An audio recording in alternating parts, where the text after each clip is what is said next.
కాకినాడ జిల్లా ముమ్మిడివరం నియోజకవర్గంలో తాళరేవు మండలం కోరంగి పంచాయతీ సీతారాంపురంలో డాక్టర్ బాబాసాహెబ్ అంబేద్కర్ వారి 29వ వర్ధంతి కార్యక్రమం మండల తెలుగుదేశం ఎస్ఎస్ఎల్ నాయకుడు రెక్కల ప్రసాద్ బాబు ఆధ్వర్యంలో ఘనంగా నిర్వహించారు।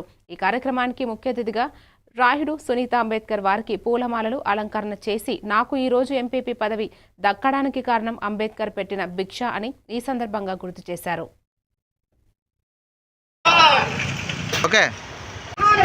డాక్టర్ బిఆర్ అంబేద్కర్ గారు ఈ రోజు నేను ఎంపీపీగా కూర్చున్నానంటే అది ఆయన పెట్టిన భిక్ష మాత్రమే।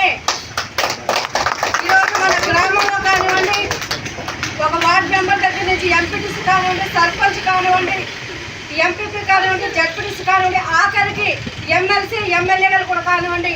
రాజ్యాంగ నిర్మాత సువిశాల భారతదేశంలో దళిత హక్కుల కోసం పోరాట యోధుడు బాబాసాహెబ్ అంబేద్కర్ వారి వర్ధంతి సందర్భంగా ఈరోజు తాళరేవు మండలంలో గల అన్ని విగ్రహాలకు మండల దళిత వెల్ఫేర్ అసోసియేషన్ ఆధ్వర్యంలో పూలమాలార్పణ చేయడం జరుగుతుంది।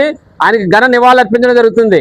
ఈ సందర్భంగా దళిత జాతిని కోరేది ఒకటే, రాజ్యాంగాన్ని తూట్లు పొడచాలని ప్రయత్నిస్తున్న మతోన్మాదులని తిప్పుకొట్టాలంటే యావత్ దళిత జాతి అంతా ఐక్యంగా ఉండాలని, ఐక్యంగా ఉండి బాబాసాహెబ్ మనకు కల్పించిన హక్కులను మనం కాపాడాలని కోరుతున్నాం।